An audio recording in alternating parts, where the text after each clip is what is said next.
Bom, gente, continuando nossas aulas de Sociedade Anônima, hoje nós vamos falar sobre os órgãos sociais da Sociedade Anônima. Nós já vimos o que é a Sociedade Anônima, né, na nossa primeira aula sobre SA.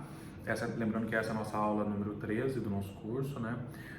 Nós já vimos quais são os títulos que a Sociedade Anônima emite, né? Nós vimos tanto as ações quanto debêntures e outros valores mobiliários mais na aula anterior. E hoje nós vamos falar sobre os órgãos sociais. Para que a companhia ela possa se locomover, se desenvolver ou desenvolver a sua atividade, ela precisa de alguns órgãos, né, que sem eles não teria como essa companhia se movimentar, praticar os seus negócios. Os órgãos sociais da companhia, né, da Sociedade Anônima são a Assembleia Geral, o Conselho de Administração, a Diretoria e o Conselho Fiscal.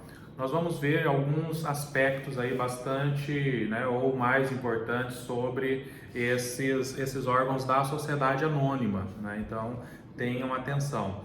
A estrutura da SA, ela fica com a Assembleia Geral no topo, né?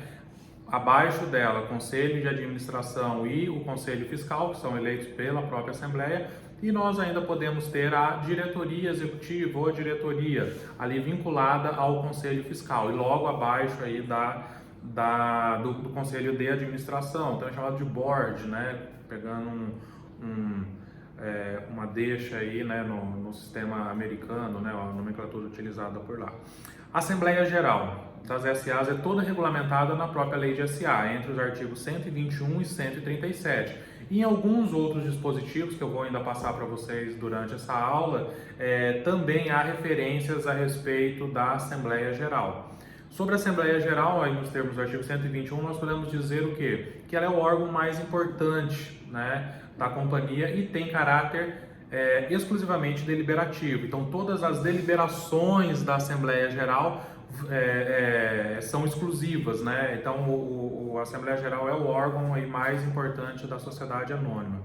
É interessante notar, né, conforme o artigo 125, parágrafo único, que podem participar da Assembleia Geral todos os acionistas, inclusive aqueles acionistas que não têm direito a voto, no caso aí dos preferencialistas. Participação não confunde-se com exercício do direito de voto. Se ele não tem direito de voto, então ele não tem como votar, mas ele pode participar, né, livremente. A participação aí é livre. Ela é de existência obrigatória, ou seja, o Estatuto não pode suprimir a existência da Assembleia Geral, né? Não tem como suprimir, porque ele é o órgão máximo aí da companhia, e ela tem competência específica indelegável, na forma do artigo 139 da Lei de SA. Quanto às modalidades de assembleia, nós podemos, né, a lei ela estabelece pelo menos 3 modalidades, né, e são as que existem na prática. Artigo 131, pode ser a Assembleia Geral Ordinária, que obrigatoriamente ela se reúne nos 4 meses seguintes ao término do exercício para deliberar nos casos lá previstos no artigo 142, né, prestação de contas do administrador, né, nomeação de novos administradores, enfim. Né, aquelas matérias do artigo 132, rol taxativo, lembrando, né, que as matérias do artigo 132 é rol taxativo. Nós temos também as Assembleias Gerais Extraordinárias, que são, né, com exceção da Assembleia Geral Ordinária, que delibera somente a respeito do 132, essa Assembleia Geral Extraordinária vai deliberar sobre qualquer outro assunto que não é assunto previsto para a Assembleia Geral Ordinária. E nós podemos ter ainda, né, as chamadas Assembleias Gerais Ordinárias e Extraordinárias. É quando numa mesma data, no mesmo momento, há deliberações de Assembleia Geral Ordinária, ou seja, matérias do 132 da Lei de SA, e matérias de Assembleia Geral Extraordinária, né, ou seja, aquelas que não são do 132 da Lei de SA. A competência privativa da Assembleia Geral são aquelas descritas aí no artigo 122 da Lei de SA, que é uma série, né, de disposições ou de matérias, né, que somente a Assembleia Geral ela vai poder deliberar sobre isso. Até que, né, o artigo 122 começa: compete privativamente a Assembleia Geral, ou seja, nenhum outro órgão vai poder deliberar quanto a essas matérias aqui estabelecidas nesse artigo 122. né? Só que essas disposições do artigo 22 não são taxativas, né? Não é um rol taxativo. Existem pelo menos 10 outros dispositivos, né, na lei de SA que estabelecem a competência privativa da Assembleia Geral para deliberar quanto a determinadas matérias, ou seja, as matérias estabelecidas ali naqueles dispositivos. E são eles: artigo 44, compete, né, à Assembleia Geral estabelecer, autorizar, né, até o artigo 44, autorizar a aplicação de lucros e reservas, né? Então, no resgate, amortização de determinadas ações, estabelecer o procedimento e tudo mais, ou seja, a Assembleia Geral, né, extraordinária vai estabelecer isso. A matéria, né, a Assembleia Geral Extraordinária, prevista no artigo 137, parágrafo 3º, que em resumo, né,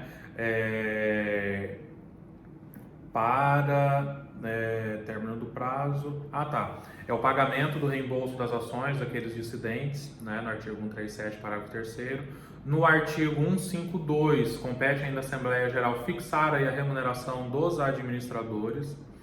O artigo 159 estabelece que compete à Assembleia Geral deliberar quanto à responsabilidade civil contra o administrador que venha ocasionar algum dano ao seu patrimônio, ao patrimônio da companhia, no caso. O artigo 162, parágrafo 3º, que fixar a remuneração dos conselheiros de administração, dos membros do Conselho Fiscal, artigo 162, parágrafo 3º. Artigo 107, parágrafo 4º, Assembleia, né, competência privativa da Assembleia Geral para deliberar quanto à redução de capital da companhia, né? O artigo 173, que estabelece que a Assembleia Geral ela poderá deliberar a redução do capital social se houver perda até o montante dos prejuízos acumulados ou se julgado excessivo, né? O artigo 199 também estabelece uma matéria que é exclusiva, né, privativa da Assembleia Geral, que é sobre a aplicação do excesso na integralização ou aumento de capital social ou distribuição de dividendos. O artigo 252 também compete aí privativamente à Assembleia Geral a deliberação quanto à incorporação de todas as ações do capital social de uma companhia a outra companhia, né? Matéria exclusiva e privativa da Assembleia Geral. Artigo 256, deliberação, né, quanto ao controle de uma determinada companhia em relação a outra companhia, deliberação que vai depender da Assembleia Geral da compradora, né, para assumir aí o capital de outra companhia. O 285, parágrafo único, também estabelece que depende de deliberação da Assembleia Geral sanar os vícios, né, ou os defeitos que venham a ser encontrados em relação à sua Constituição, ou seja, se ficou algum vício ali nos seus atos constitutivos, compete à Assembleia Geral retificar ou ratificar determinado ato, né, que venha a ter sido encontrado. Então, compete a ela. Essas competências, né, essas matérias são todas aí as previstas na nossa lei de SA, né? Então, além daquelas matérias do 122, nós temos também essas outras 10 disposições que conferem à Assembleia Geral uma competência privativa para deliberação quanto a essas matérias. O que é comum em relação às os três tipos de Assembleia, as três modalidades de Assembleia, ou seja, Assembleia Geral Ordinária, Assembleia Geral Extraordinária e Assembleia Geral Ordinária e Extraordinária. O que é comum é ter uma mesa diretora, todas elas vão ter um presidente e um secretário, na forma do artigo 128. O local onde vai se realizar essa assembleia é sempre a sede da companhia, né, nos termos do artigo 124, parágrafo 2º, lembrando que excepcionalmente para o ano de 2020, em virtude da pandemia, né, do Covid-19, houve a possibilidade no decorrer desse ano, da realização de assembleias virtuais, né, foi regulamentada por uma medida provisória. A competência para a convocação ainda é comum também em qualquer tipo de assembleia, qualquer das modalidades da assembleia, na forma do artigo 123. O quórum para instalação, né, é aquele previsto no artigo 125, né, que é a maioria, se eu não estiver enganado. ressalvado, né, o disposto, né, o quórum de instalação para a reforma do Estatuto, que aí o quórum não é o do 125, mas sim do artigo 135 da Lei de SA. Os impedimentos, né, aqueles que estão impedidos de votar, vai ser igual em todas as assembleias, na forma do artigo 115, parágrafo 1º, que nós inclusive acho que já vimos em aulas anteriores. O quórum de deliberação é na forma do artigo 129 da Lei de SA, lembrando que as sociedades anônimas fechadas, né, de capital fechado, podem estabelecer quórums diferentes, né? Ou seja, na verdade não pode contrariar a lei, ela pode aumentar aí esses quórums. E a solução de empate vai ser sempre adotada aí no artigo 129, parágrafo 2º, também da Lei de SA, e se aplica aí a todas as companhias, né? Aliás, a todas as assembleias.